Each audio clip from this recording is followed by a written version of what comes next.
kalau misalnya setan diikat tapi masih banyak tuh orang yang maksiat kan? Bener. Masih banyak orang yang ada orang kadang-kadang di warteg itu kakinya doang ada, palanya nggak ada.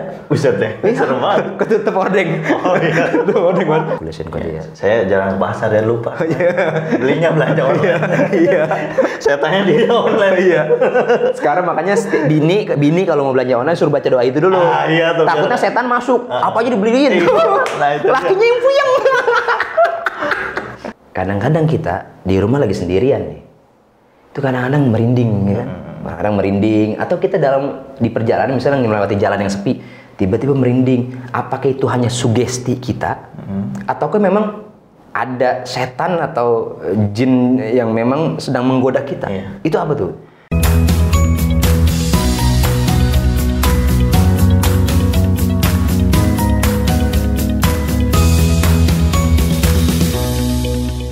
Sebelum kita lanjut, Ustaz Ahong, ini kita ada juga nih pertanyaan-pertanyaan dari sahabat Bincang Syariah nih terkait masalah jin. Gimana pertanyaan dari mereka? Kita saksikan videonya.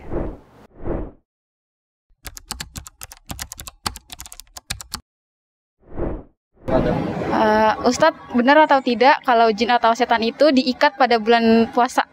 Benar nggak sih kalau jin tuh ada yang jin muslim, ada jin kafir gitu? Kenapa gitu? Nah, kenapa kalau setan tidak ada istilah setan muslim, setan kafir gitu? Saya belum pernah dengar sih kalau setan. Kalau jin kan saya sering dengar tuh. Ada jin muslim, ada jin kafir. Itu maksudnya gimana gitu? Nah, ini ada pertanyaan tadi ya. Bagus-bagus banget nih pertanyaan nih Ustaz Ahong nih dari sahabat Bincang Syariah. Ya, pertanyaannya diantaranya tadi kenapa jin itu ada yang muslim, ada yang kafir, sedangkan setan itu nggak ada yang muslim.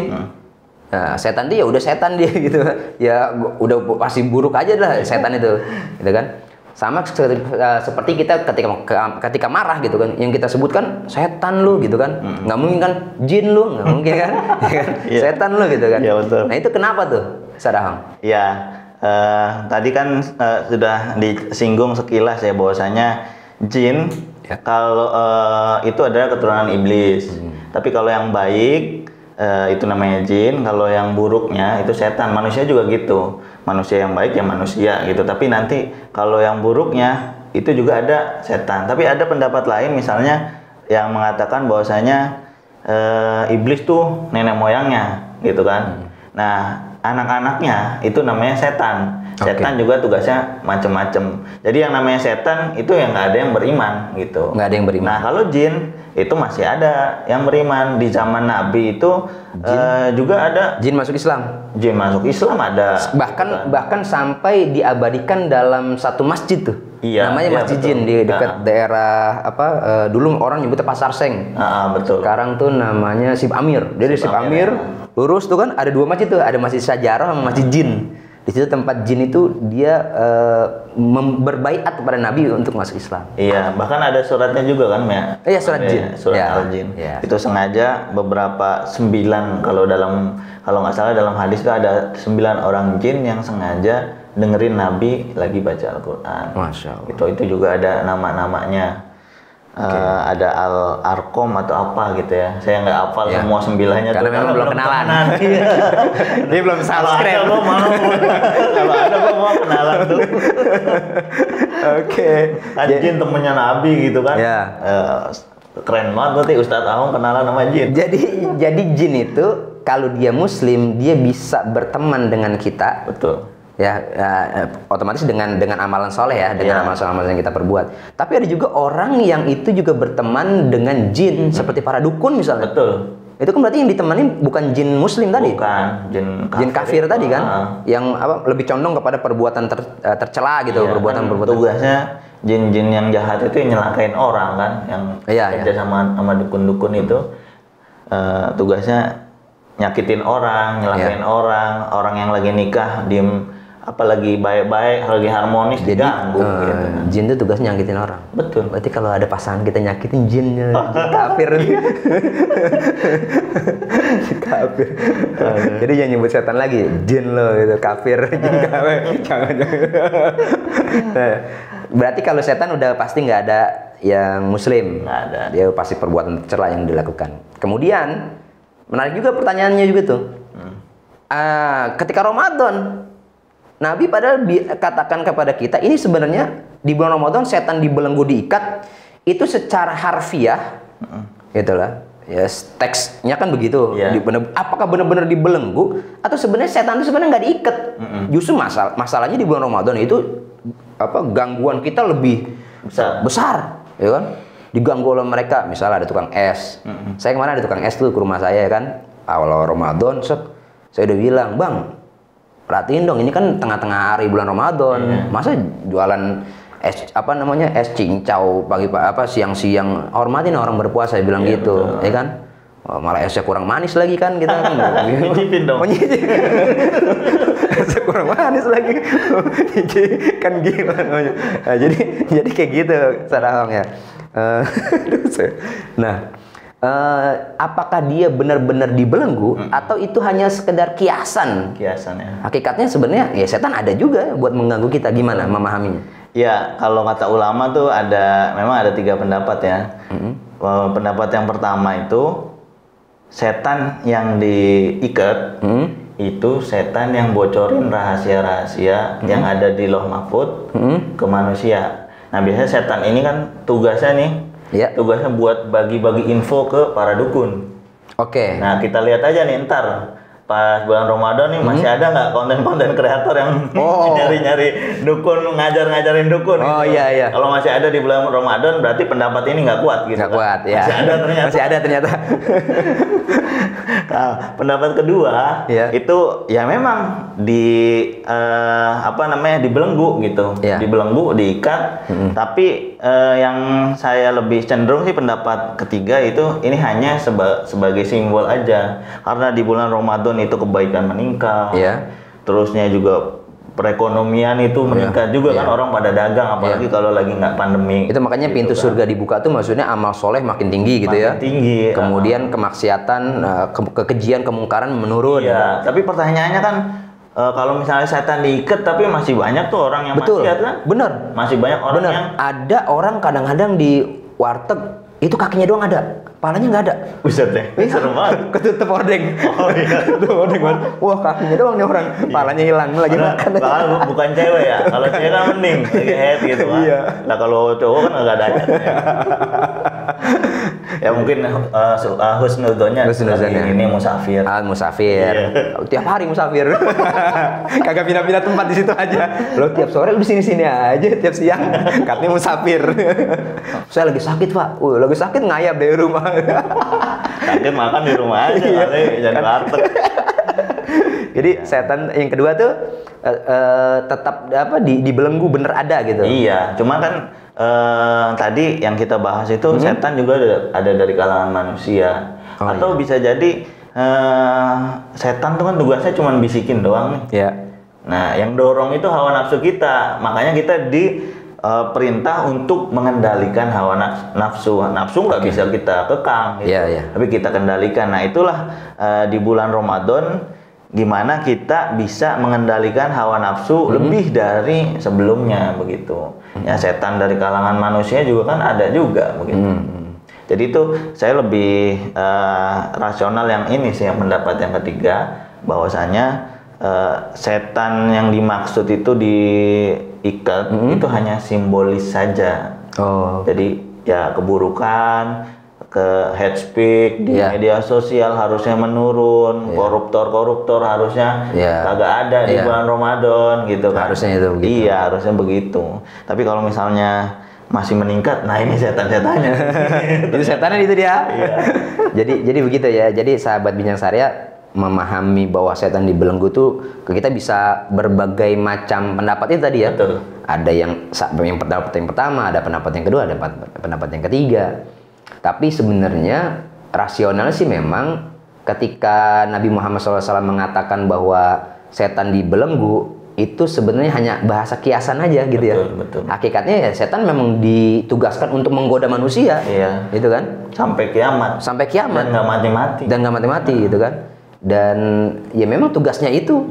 Gitu. Di bulan Ramadan aja misalnya itu pencurian kendaraan bermotor meningkat, gitu kan? Kemudian macam-macam meningkat, walaupun sebagian orang juga beramal solehnya lebih tuh di bulan Ramadan. Iya. Sedekahnya ada yang lebih, kemudian amal soleh ibadahnya ada yang lebih, sholatnya ada yang lebih. Kadang-kadang ya masya Allah saking antusiasnya ibadah, ya kan? Zohor, bedug zohor di masjid, ya kan? Bedug asar di masjid, bedug maghrib di masjid, bedug isya di masjid, ya kan? Bedugnya di masjid, orangnya kagak.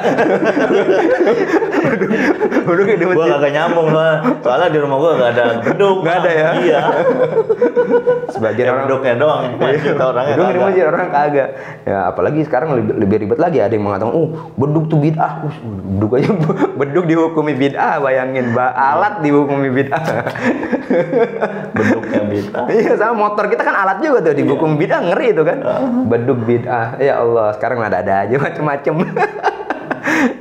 Baik Ustaz Ahong, dari semua yang sudah kita obrolin, ngobrol asik syariah, alhamdulillah nih, mudah-mudahan terbuka nih cara berpikir kita tentang jin. Jadi sesungguhnya kalau saya bisa garis bawahi tadi apa yang disampaikan Ustaz Ahong, bahwa iblis punya keturunan itu adalah jin, kemudian Nabi Adam punya keturunan itu adalah manusia. Kemudian setan bisa di antara keduanya, antara jin ataupun manusia. Bahkan setan itu juga termasuk dari sifat-sifat kita. Nah, ya sifat-sifat kita juga ada yang isinya kadang-kadang sifat-sifat setan yang ada dalam diri kita. Tapi menarik, ada satu pertanyaan lagi nih Ustaz Ahong. Ini yang rame. Saya di rumah saya itu di Gandul, itu ada rumah yang sekarang sudah dirubuhin karena ada pelebaran jalur tol tuh. Itu terkenal tuh sampai ada filmnya tuh. Namanya Rumah Kentang. Rumah Kentang tuh. Jadi orang tuh memang kalau malam lewat situ ogah tuh takut karena kalau udah maghrib. Anehnya kalau maghrib tuh bau kentang. Oh. Kalau maghrib nih sore bau kentang tuh. Harusnya enak diambil aja buat makan di rumah. Kentangnya nggak ada. Oh, kentangnya kagak ada. Kentangnya nggak ada. Tapi kalau maghrib itu bau kentang dari zaman saya kecil tuh. Tetapi dia kalau udah siang nih, habis subuh nih, itu bau kentangnya hilang. Tapi masih ada sekarang Bang. Rumahnya udah nggak ada, sekarang rumahnya dirobohin karena ada pelebaran. Tapi bau kentangnya masih ada. Enggak. Oh, udah. Rumah dirobohin, sekarang bau kentangnya udah nggak ada, hilang. Takut kali. Udah nggak, udah kabur kali ya. Nah makanya apa hubungannya antara rumah setan itu, ada hantu, ada macam-macam itu istilahnya tadi ya, ada jin kafirnya juga. Apa hubungan dengan bau kentang? Makanya saya bingung juga tuh. Apa nggak tahu juga apa ada alasan ilmiahnya kok kenapa bau kentang gitu. Nah, rumah kosong bau kentang ya? Nah, rumah kosong bau kentang. Tapi memang ketika ditinggalin dulu juga memang kalau malam bau kentang. Gitu. Saya pernah satu malam itu di rumah itu, ya, bareng anak-anak yatim nih. Kita ngaji Quran. Iya. Tapi itu bau kentangnya hilang. Ketika kita tinggal, yo balik lagi tuh bau kentangnya. Aneh, makanya saya bilang. Nah, kita menjawab nih, ada persepsi mungkin di masyarakat, apakah jin kafir tadi, apakah setan tadi juga menghuni rumah-rumah kosong, gitu. Iya. Atau ada tempat-tempat khusus lain lah gitu misalnya. Ya biasanya kan ada banyak tempat-tempat yang di ini ya, di apa, jin atau ini senang di situ gitu. Ya kayak kamar mandi. Makanya kita kalau masuk kamar mandi kan doa dulu gitu kan. Doanya apa tuh ya, lupa saya tuh. Tahu saya. Allahumma inni a'udzubika minal khubuthi wal khaba'is. Di pasar biasanya kan. Pasar. Masuk di rumah kosong. Masuk pasar tuh kata Nabi bacanya la ilaha illallah wahdahu la syarikalah lahul mulku wa lahul hamdu yuhyi wa yumiit wa huwa ala kulli syai'in qadir. Saya jarang ke pasar dan lupa. Belinya belanja online. Iya. Saya tanya dia online. Iya. Sekarang makanya bini kalau mau belanja online suruh baca doa itu dulu. Iya tuh. Takutnya setan masuk. Apa aja dibeliin. Nah, itu lakinya yang puyeng. Tiba-tiba siang-siang paket, perasaan gua kagak belanja apa-apa. Bini gua nih, jangan-jangan dia jarang baca doa nih. COD lagi kan. COD kita yang tagih kan, padahal udah dikasih duit. Aduh, pusing juga. Curhat Ustaz Ahong. Ya nggak apa-apa, kalau rezekinya masih ada. Masih ada, jadi tenang aja. Nah iya, apa namanya? Ya saya pribadi belum pernah secara langsung itu niat hantu setan gitu ya, diiniin. Jangan-jangan takut juga sama gua kali ya. Iya, bisa jadi. Oh, teman gua nih. Atau bisa jadi, ini hantunya sipit nih, gua takut nih. Nah, tapi gini Bang, jadi kalau kata Kiai dulu di pesantren itu, semakin angker tempat, itu semakin misalnya buat pendidikan itu ya pendidikannya bakalan maju. Kalau terusnya buat dagangannya bakal maju. Itu sugesti kiai itu kayak gitu. Tapi ya kalau kita kuat gitu, artinya kita harus punya amalan-amalan tertentu gitu yang bisa membentengi diri kita dan keluarga dari gangguan makhluk-makhluk halus itu. Gitu. Jadi makanya tadi masih ada kagak bang? Nggak ada. Udah digusur ya. Kalau ada gue mau ke sana bang, mau kenalan. Gue mau beli tanahnya, bikin apa kayak toko gitu biar laris. Itu tanah kosong. Oh, rumahnya dirobohin. Jadi sekarang jadi tanah kosong karena ada akses pelebaran jalan itu. Itu. Emang dari zaman saya kecil, daerah situ. Karena dulu di sampingnya itu bekas ada inian sumur bor Pertamina. Cuma karena minyaknya sedikit, akhirnya ditutup sumur bor. Sampai sekarang sumur bor masih ada. Ya saya kan dari zaman kecil di Gandul kan, saya tahu di mana tempat-tempat gitu. Sampai dulu orang-orang situ kalau ini, wah, dasarnya rumah kentang katanya. Sampai ada filmnya itu rumah kentang, itu di Gandul rumah kentang gitu. Wah, seru tuh. Di sampingnya dulu ada stasiun radio juga tuh, radio terkenal zaman dulu. Sekarang pindah radionya ke daerah Kuningan. Nah, jadi memang setan itu, Ustadz Ahong itu, dia menempati rumah-rumah kosong ya. Di antaranya. Kalau rumah kosong ditinggal nggak terlalu lama, misalnya orang baru bikin rumah nih, itu properti itu rumah kosong juga tuh. Itu bisa ditempatin apa enggak tuh? Sama jin setan itu nggak tahu juga gitu. Kita belum ngecek juga tuh. Iya, harusnya panggil pakar rukyah itu. Pakar rukyah. Iya. Yang benar-benar praktisi. Kalau kita kan teori doang nih. Iya. Memang bicarain setan kita nggak bisa terlalu detil ya. Karena kita sendiri nggak kenal dia. Mungkin dia kenal kita ya kan? Iya, betul. Karena ciri-ciri orang bertakwa kan apa tuh? Dalam surah Al-Baqarah, "Dzalikal kitabu la raiba fihi hudal muttaqin alladzina yu'minuna bil ghaibi wa yuqimunas salata wa mimma razaqnahum yunfiqun." Nah, jadi di antara itu kan makhluk gaib juga kan, setan, jin itu termasuk kita juga orang-orang bertakwa yang percaya dengan hal-hal yang gaib tersebut. Ya kalau pesan saya sih ya kayak gitu pasti ada. Cuman kita percaya atau enggak kan tergantung pengalaman masing-masing gitu ya. Itu makhluk gaib di Al-Quran juga ada penjelasannya makhluk gaib yang tugasnya untuk merusak hubungan suami istri lagi harmonisnya, terus ada pelantara dari dukun itu dirusak gitu kan. Memang itu fakta ada. Nah, cuman kan ya untuk menjaga dari hal-hal itu ya marilah kita perkuat iman kita gitu, ketakwaan kita. Banyak-banyak berzikir baik dalam keadaan senggang ataupun tidak senggang gitu kan, nggak harus habis sholat zikir gitu, kita lagi main ngobrol gitu dalam hati kan zikir gitu ya bang. Iya memang setan nih, tapi walaupun kita beberapa orang menyampaikan bahwa setan begini, tapi banyak juga orang makin banyak juga yang bersahabat kemudian berteman baik dengan setan. Kayak misalnya ada yang ke gunung ini, ada yang ke tempat ini, ada yang ke ke selatan, pantai selatan, macam-macam, makin banyak. Biasanya karena frustasi, nggak ada iman di hati gitu kan, ya nyarinya jalan pintas. Itulah. Padahal setan itu asyaitonu ya'idukumul faqra. Ya kan? Dia kan sebenarnya menjanjikan kefakiran. Betul. Jadi jangan sampai kita pengen punya apa aja di dunia ngejar setan, padahal setan hanya menjanjikan kefakiran. Dan kalaupun misalnya dia bisa kaya sesaat, itu kan sesaat doang. Rata-rata gitu ya? Iya, rata-rata kayak gitu. Nanti dia minta tumbal segala macam. Itu jebakan sebenarnya. Iya. Jadi fakir lagi, udah kaya, fakir lagi. Ya, Masya Allah. Biasanya orang-orang nggak bersyukur tuh kayak gitu. Ya kita pusing sama, gue juga pusing kan. Cuman kalau kita masih punya iman, kita masih punya Allah yang di atas gitu kan, ya jalan rezeki ini Allah udah bukain gitu kan, kita tinggal ngambilnya mau dengan cara halal atau dengan cara yang haram. Nah, itu pilihan kita tuh. Betul. Masya Allah. Sebelum saya tutup, ada juga nih, kadang-kadang kita di rumah lagi sendirian nih, itu kadang-kadang merinding ya kan, kadang merinding, atau kita di perjalanan misalnya melewati jalan yang sepi, tiba-tiba merinding. Apakah itu hanya sugesti kita, ataukah memang ada setan atau jin yang memang sedang menggoda kita. Itu apa tuh? Ya, kalau kata ini juga katanya ya, kalau misalnya merindingnya itu nggak dahsyat, itu biasanya ada roh manusia yang gentayangan, bukan jin atau makhluk halus. Tapi kalau merindingnya itu kuat banget, itu katanya jin yang lagi emang deketin kita gitu. Percaya atau enggak, ya silahkan persepsi masing-masing gitu ya Bang ya. Ya karena saya kembali lagi karena saya juga belum pernah ketemu. saya pernah ngerasain begini Ustaz. Saya jadi malam nih, saya pulang dari mana-mana ya. Saya bawa mobil nih. Itu saya membayangkan kayaknya di belakang gua ada yang duduk nih. Di belakang mobil gua nih gitu. Ada yang duduk. Soalnya nggak berani ngiat ke spion atas tuh. Nggak berani, ke depan aja gitu.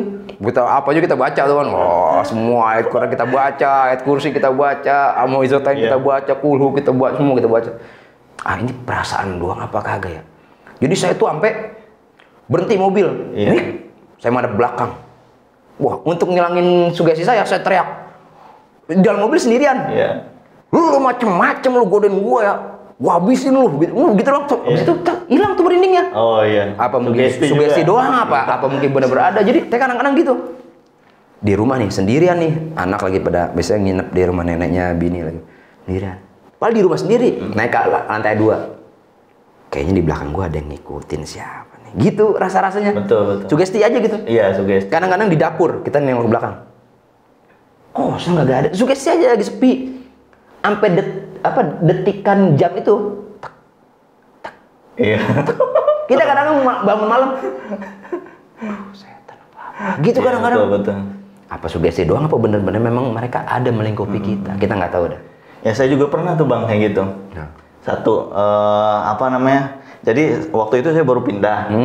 Sendirian nih, kanan kiri kagak ada. Nggak ada rumah? Nggak ada rumah, jauh lah tetangga.